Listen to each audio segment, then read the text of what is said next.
Reformation means a change of heart. It does not mean a change of head. A man may, because of reason, make certain changes in his personal conduct to avoid the consequences of undesirable effects. But genuine reformation comes only through a change of heart, through a desire to change. Love, romance, and sex are all emotions capable of driving men to heights of superachievement. Love is the emotion which serves as a safety valve and ensures balance, poise, and constructive effort. When combined, these three emotions may lift one to an altitude of genius. There are geniuses, however, who know but little of the emotion of love. Most of them may be found engaged in some form of action which is destructive, or at least not based upon justice and fairness toward others. If good taste would permit, a dozen geniuses could be named in the field of industry and finance who ride ruthlessly over the rights of their fellow men. They seem totally lacking in conscience. The reader can easily supply his own list of such men. The emotions are states of mind. Nature has provided man with a chemistry of the mind which operates in a manner similar to the principles of chemistry of matter.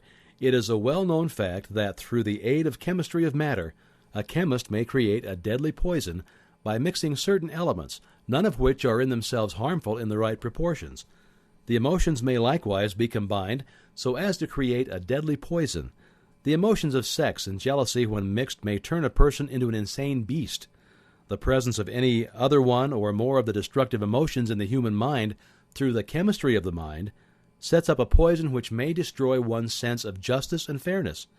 In extreme cases, the presence of any combination of these emotions in the mind may destroy one's reason. The road to genius consists of the development, control, and use of sex, love, and romance. Briefly, the process may be stated as follows. Encourage the presence of these emotions as the dominating thoughts in one's mind, and discourage the presence of all the destructive emotions. The mind is a creature of habit. It thrives upon the dominating thoughts fed it. Through the faculty of willpower, one may discourage the presence of any emotion and encourage the presence of any other. Control of the mind through the power of will is not difficult. Control comes from persistence and habit. The secret of control lies in understanding the process of transmutation. When any negative emotion presents itself in one's mind, it can be transmuted into a positive or constructive emotion by the simple procedure of changing one's thoughts. There is no other road to genius than through voluntary self-effort. A man may attain to great heights of financial or business achievement solely by the driving force of sexual energy, but history is filled with evidence that he may, and usually does, carry with him certain traits of character which rob him of the ability to either hold or enjoy his fortune. This is worthy of analysis, thought, and meditation, for it states a truth, the knowledge of which may be helpful to women as well as men. Ignorance of this has cost thousands of people their privilege of happiness, even though they possessed riches. The emotions of love and sex leave their unmistakable marks upon the features. Moreover, these signs are so visible that all who wish may read them. The man who is driven by the storm of passion based upon sexual desires alone plainly advertises that fact to the entire world by the expression of his eyes and the lines of his face. The emotion of love, when mixed with the emotion of sex, softens, modifies, and beautifies the facial expression. No character analyst is needed to tell you this. You may observe it for yourself. The emotion of love brings out and develops the artistic and the aesthetic nature of man. It leaves its impress upon one's very soul, even after the fire has been subdued by time and circumstances. Memories of love never pass. They linger. They guide and influence long after the source of stimulation has faded. There's nothing new in this. Every person who has been moved by genuine love knows that it leaves enduring traces upon the human heart. The effect of love endures because love is spiritual in nature. The man who cannot be stimulated to great heights of achievement by love is hopeless. He is dead. He may seem to live. Even the memories of love are sufficient to lift one to a higher plane of creative effort. The major force of love may spend itself and pass away like a fire which has burned itself out, but it leaves behind indelible marks as evidence that it passed that way. Its departure often prepares the human heart for a still greater love. Go back into your yesterdays at times and bathe your mind in the beautiful memories of past love. It will soften the influence of the present worries and annoyances. It will give you a source of escape from the unpleasant realities of life, and maybe, who knows, your mind will yield to you during this temporary retreat into the world of fantasy ideas, or plans, which may change the entire financial or spiritual status of your life. If you believe yourself unfortunate because you have loved and lost, perish the thought. One who has loved truly can never lose entirely. Love is whimsical and temperamental. Its nature is ephemeral and transitory. It comes when it pleases and goes away without warning.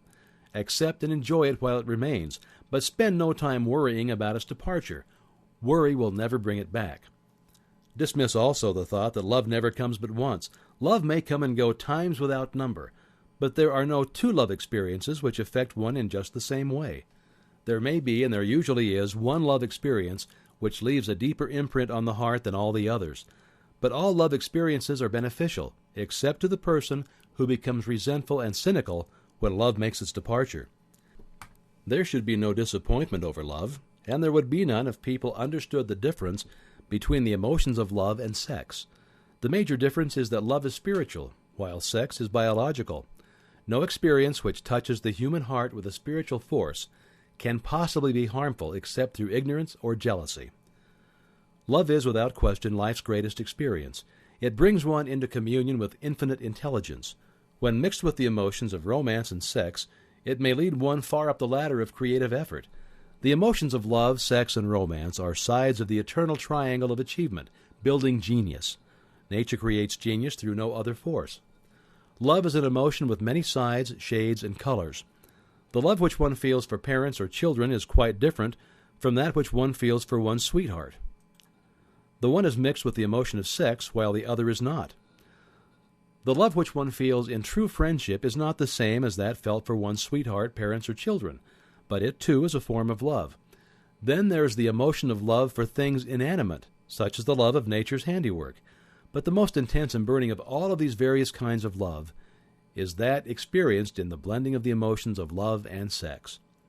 Marriages not blessed with the eternal affinity of love, properly balanced and proportioned with sex, cannot be happy ones and seldom endure. Love alone will not bring happiness in marriage, nor will sex alone. When these two beautiful emotions are blended, marriage may bring about a state of mind closest to the spiritual that one may ever know on this earthly plane.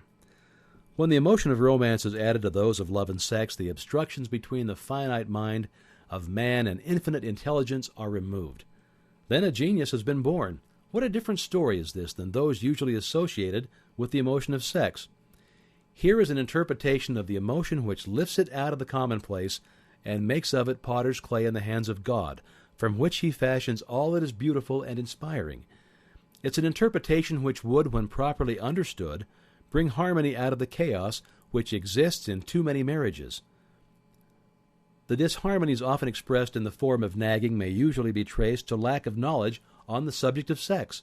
Where love, romance, and the proper understanding of the emotion and function of sex abide, there is no disharmony between married people. Fortunate is the husband whose wife understands the true relationship between the emotions of love, sex, and romance. When motivated by this holy triumvirate, no form of labor is burdensome, because even the most lowly form of effort takes on the nature of a labor of love. It's a very old saying that a man's wife may either make him or break him, but the reason is not always understood. The making and breaking is the result of the wife's understanding or lack of understanding of the emotions of love, sex, and romance. Despite the fact that men are polygamous by the very nature of their biological inheritance, it's true that no woman has as great an influence on a man as his wife, unless he's married to a woman totally unsuited to his nature. If a woman permits her husband to lose interest in her and become more interested in other women, it's usually because of her ignorance or indifference toward the subjects of sex, love, and romance. This statement presupposes, of course, that genuine love once existed between a man and his wife. The facts are equally applicable to a man who permits his wife's interest in him to die. Married people often bicker over a multitude of trivialities. If these are analyzed accurately, the real cause of the trouble will often be found to be the indifference or ignorance on these subjects. Man's greatest motivating force is his desire to please women. The hunter who excelled during prehistoric days before the dawn of civilization did so because of his desire to appear great in the eyes of women. Man's nature has not changed in this respect. The hunter of today brings home no skins of wild animals, but he indicates his desire for her favor by supplying fine clothes, motor cars, and wealth. Man has the same desire to please women that he had before the dawn of civilization. The only thing that's changed is his method of pleasing. Men who accumulate large fortunes and attain to great heights of power and fame do so mainly to satisfy their desire to please the women. Take women out of their lives and great wealth would be useless to most men. It's this inherent desire of man to please women which give women the power to make or break a man. The woman who understands man's nature and tactfully caters to it need have no fear of competition from other women. Men may be giants with indomitable willpower when dealing with other men, but they are easily managed by the woman of their choice. Most men won't admit that they're easily influenced by the woman they prefer, because it's in the nature of the male to want to be recognized as the stronger of the species. Moreover, the intelligent woman recognizes this manly trait and very wisely makes no issue of it. Some men know that they're being influenced by the woman of their choice, their wives, sweethearts, mothers, or sisters, but they tactfully refrain from rebelling against the influence because they are intelligent enough to know that no man is happy or complete without the modifying influence of the right woman. The man who does not recognize this important truth deprives himself of the power which has done more to help men achieve success than all other forces combined.